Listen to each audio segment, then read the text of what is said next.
नमस्कार दोस्तों, कहानियों की दुनिया में आपका बहुत बहुत स्वागत है। तो आज जिस लेखक की कहानी मैं आपके लिए लेकर आई हूँ उनका नाम है अख्तर मोइनुद्दीन। वो एक कश्मीरी उपन्यासकार, नाटककार और लघु कथाकार थे।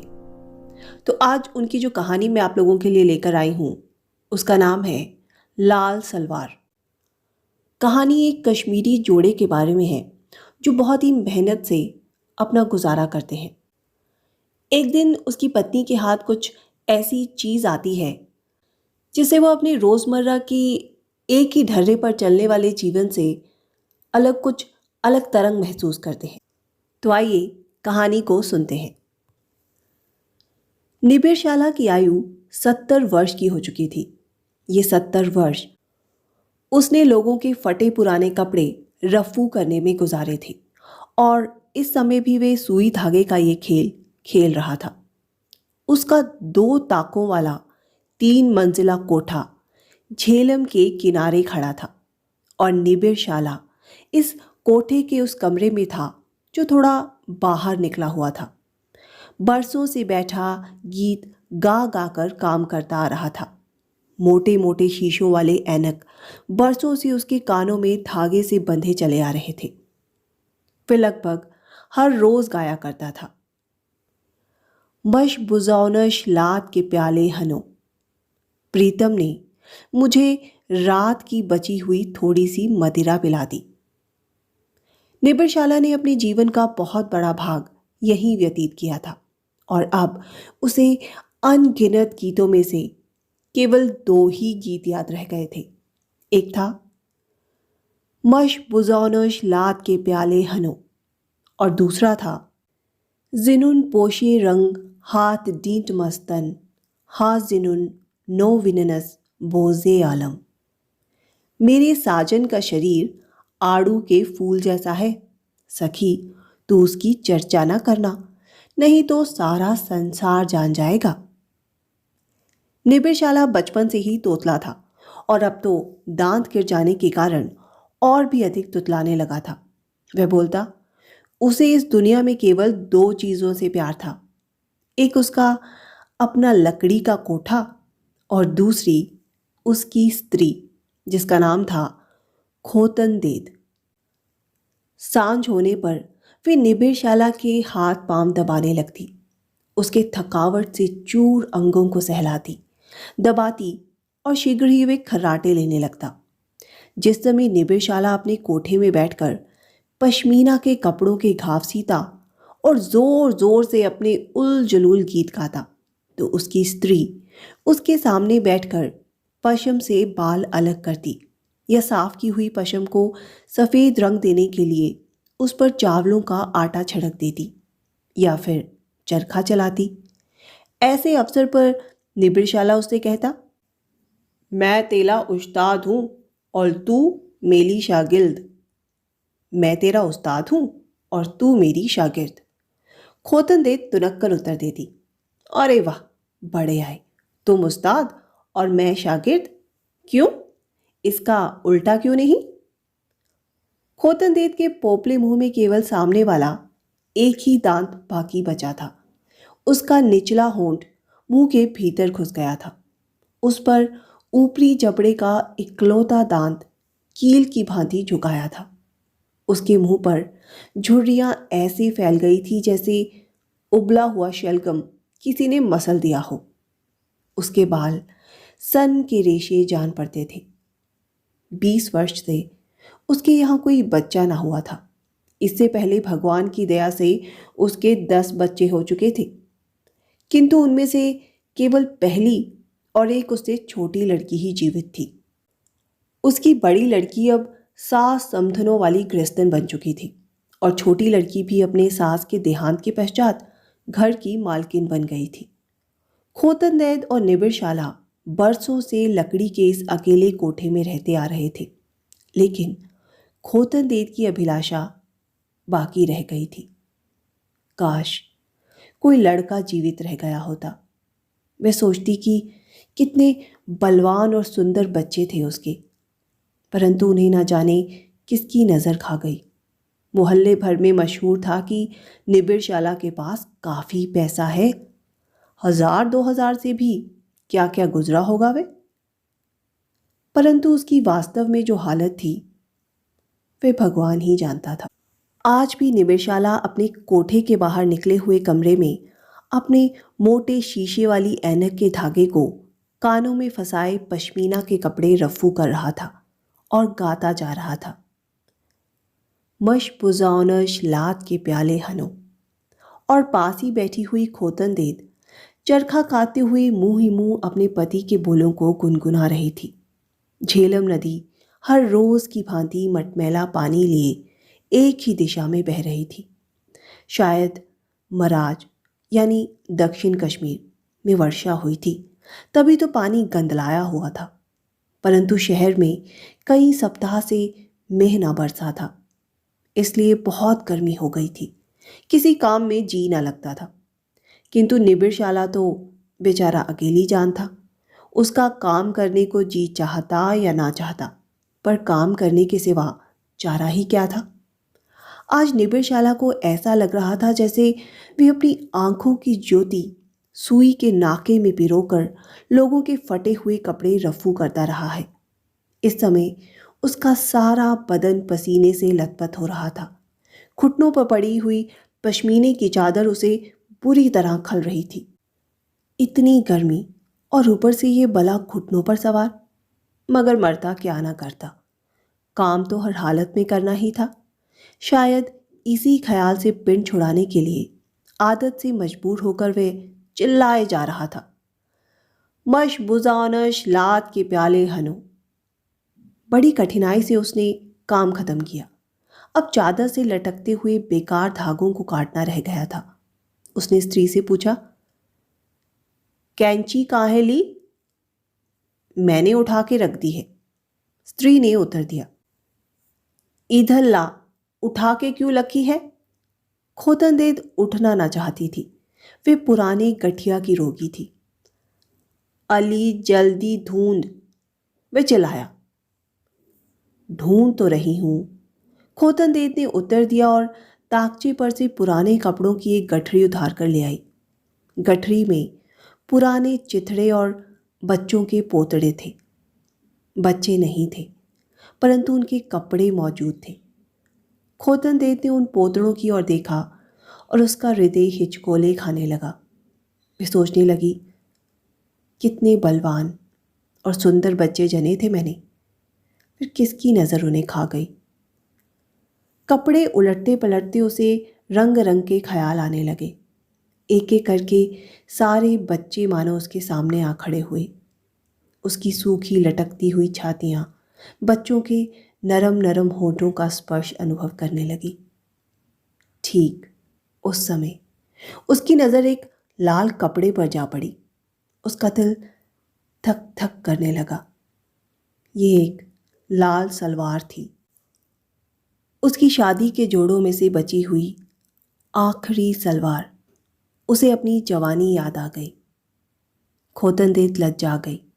उसने अपनी पति की निगाहों से सलवार को बचाना चाहा, लेकिन सलवार की लाली कहीं छुपाए छुपती थी। ये लाली तो छन छन कर कमरे में फैल रही थी। मारे शर्म की खोतनदेद के मुरझाए चेहरे पर भी लाली दौड़ने लगी। एक क्षण के लिए उसकी जवानी लौट आई। उसे महसूस हुआ कि वे एक बार फिर नई नवेली दुल्हन बनी और निबिड़शाला उसका दूल्हा। अचानक उसकी निगाह निबिड़शाला पर पड़ी, जो उसे टकटकी लगाए देख रहा था, हंस रहा था और गा रहा था, मेरे साजन का शरीर आड़ू के फूल जैसा है, सखी तो उसकी चर्चा ना करना, नहीं तो सारा संसार जान जाएगा। इस समय खोतनदेद को निबिड़शाला वास्तव में जवान दिख पड़ा। शादी का जोड़ा पहने हुए, पश्मीने का गुस्सा कंधों पर लटकाए हुए और 972 नंबर वाली मलमल की पगड़ी बांधे हुए। एक दूल्हा जो अभी अभी घोड़े से उतरा हो और वे शर्माई लज्जाई दुल्हन थी। गर्दन झुकाए, भोले भाले ख्याल दिल में लिए, खौफ से कांपती हुई, बार बार सोचती हुई कि हाय, अब अगर ये बात करेंगे तो मैं क्या जवाब दूंगी? मैं शर्माऊंगी तो नहीं। वे इन्हीं विचारों में डूबी थी कि उसने निबिर शाला की आवाज़ सुनी। वह कह रहा था, जला पहन तो ले ये सलवार। वे शर्मा गई। उसने बात टाल दी, लेकिन अभी भी वे कुछ सोच ना पाई कि वे फिर बोल उठा, पहन लेना। इतना कहकर उसने पश्मीने की चादर कंधों पर से गुस्से की तरह गिरा दी और दूल्हे की भांति खोतन देत के निकट जाकर उससे कहने लगा, अब पहन भी। तुम तो सठिया गए हो, खोतन देत ने नवोड़ा की तरह बल खाते हुए कहा। मैं सठिया गया हूं? निबिर शाला ने पूछा। खोतन देत चुप हो गई। वह अब उठ ना सकती थी। उठना तो रहा एक तरफ, उसकी गर्दन एक बार झुककर उठने का नाम ही ना लेती थी। अच्छा, नहीं पहनती ना पहन। निबिर शाला बड़बड़ाता हुआ उठ खड़ा हुआ और दरवाजे से निकलकर बाहर चला गया। खोतन देत के सिर से मानो मनो बोझ उतर गया। वह जल्दी जल्दी उठी। उठकर सारे कपड़े गठरी में बांधे, लाल सलवार को बार बार ललचाई नजरों से देखती रही। जी मचल गया कि क्यों ना पहने, परंतु लज्जा रास्ते का पत्थर बन गई। आखिर सलवार को उसने फटे पुराने कपड़ों के नीचे छुपा दिया और गठरी को ताक के कोने में छुपाने की चेष्टा करने लगी। आखिर ये कहाँ चला गया? एकदम मेरे सामने से उठकर बिना कुछ कहे जा कहाँ सकता है? वे बड़बड़ाती हुई पछता रही थी कि वह ऐसे में कमरे से बाहर क्यों निकला। वह सोच रही थी और शर्मा रही थी कि उसने मुझे लाल सलवार पहनने पर मजबूर क्यों नहीं किया। थोड़े समय बाद निबिर शाला वापस आया। पहले आंगन के दरवाजे पर खटखटाहट हुई और दूसरे ही क्षण वह गाता हुआ दाखिल हुआ। सखी, तू इस बात की चर्चा न करना, नहीं तो सारा संसार जान जाएगा। गाने की आवाज सुनकर खोतन देत एक बार फिर अपने आप में सिमट कर रह गई। न जाने क्यों कि लाल सलवार आज उसे बार बार याद आ रही थी और हर याद के साथ जवानी की लाली की लहर उसके गालों पर फैल जाती थी। वह फिर सोचने लगी, अगर ये मुझसे सलवार पहनने को कहेगा तो क्या मैं पहन लूंगी? नहीं, बड़े शर्म की बात है। निबिर शाला ऐसे ही गाते गाते अपने कोठे की तीसरी मंजिल पर जा पहुंचा और कागज में लिपटा हुआ पाव भर चर्बीदार गोश्त खोतन देत के आगे रख दिया। कागज में लिपटा हुआ गोश्त हाथ में उठा निबिर शाला नीचे उतर आया और खोतन देत ने दरवाज़ा अच्छी तरह बंद कर लिया। चटकनी अच्छी तरह से चढ़ा ली। मारे शर्म की ज़मीन में गड़ी हुई उठी और ताकचे की ओर चल दी। गठरी उतार कांपते हाथों से सलवार निकाल ली और उसमें कमरबंद डालना शुरू किया और बड़ी जल्दी उसने सलवार पहन ली। चल चल कर रुकती और रुक रुक कर चलती। वह नीचे उतरने लगी। इस वक्त उसकी टांगों का दर्द पता नहीं कहाँ चला गया। गठिया की याद इस समय उसे बिल्कुल नहीं रही। उसे तो रह रहकर एक ही ख्याल आ रहा था, ये लाल सलवार पहनकर मैं किस मुंह से उसकी तरफ देखूंगी, और कहीं से ऐसे में किसी ने हमें देख लिया तो? उफ, मेरे अल्लाह! उसका मन ये सोचकर डूबने लगा। फिर भी वचन जो दे चुकी थी। धीरे धीरे वे सीढ़ियां उतरकर रसोई में गई। निबिर शाला वहां पहले ही पहुंच चुका था। वह अजीब बेतुके अंदाज से कभी चूल्हा फूंकता और कभी गाता जाता था। गोश्त उबालने के लिए हांडी पहले ही उसने चढ़ा दी थी। खोतन देव चाहती थी कि किसी प्रकार वे चूल्हे के सामने जा बैठे और निबिर शाला उसके पैरों की आहट भी ना सुन सके। ये सोचती वे धीमे धीमे कदमों से चली, परंतु चटाई की उभरी हुई रस्सी में पांव का अंगूठा फंस गया और वो धड़ाम से जमीन पर मुंह के बल आ गिरी। निबिर शाला चौंक कर खड़ा हो गया। उसने देखा कि खोतन देत फर्श पर यूं गिरी पड़ी है जैसे बारिश में दीवार। अगर जल्द ही खोतन देत अपना मुस्कुराता हुआ चेहरा ऊपर उठाकर उसकी ओर ना देखती तो वे अवश्य ही चीख मार बैठता। निबिरशाला ने भागकर उसकी बाह पकड़ी और उसे उठाने लगा और साथ ही पूछने लगा, चोट तो नहीं आई कहीं? खोतनदेव ने गर्दन झुकाए हुए इनकार में सिर हिला दिया। लो, जला उठो तो। खोतनदेव ने गर्दन झुकाए ही फिर इनकार में सिर हिला दिया, लेकिन निबिरशाला इस बात पर अड़ गया कि वह खड़ी हो जाए। खोतनदेव को भी जिद आ गई। अब निबिरशाला बकायदा जोर आजमाइश करने लगा, ज़बरदस्ती करने लगा, उस नौजवान पति की तरह जो प्यार व मोहब्बत में कभी कभी ऐसी हरकतों से भी नहीं चूकता, या केवल इसलिए कि खोतनदेव यदि खड़ी हो जाए तो वह लाल सलवार देख सकेगा, अपनी जवानी की याद ताज़ा कर सकेगा। ठीक उस वक्त जबकि उनकी धींगा मुश्ती अपनी अंतिम सीमा पर पहुंची, अचानक किसी ने दरवाज़ा खटखटाया। दरवाजे के बाहर किसी के खांसने की आवाज़ आई। निबिरशाला जल्दी से फर्श पर बैठ गया, जैसे कुछ हुआ ही ना हो। खोतनदेव के मानो बदन में लहू ही ना रहा।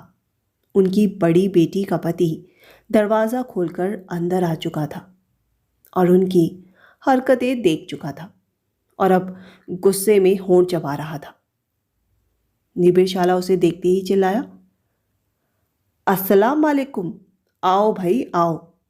परंतु उसका जमाई मौन खड़ा रहा और क्षण दो क्षण पश्चात उल्टे पांव दरवाजे से बाहर निकल गया।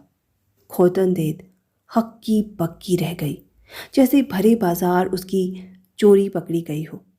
उसने महसूस किया जैसे उससे कोई बहुत बड़ा गुनाह हो गया हो। उसने सवालिया निगाहों से अपने पति की ओर देखा। निबिरशाला गुस्से से लाल अंगारा हो रहा था। उसने एक अंगारा उगल ही दिया। हमने क्या चोली की है? सभी अपने अपने घर के लाजा हैं,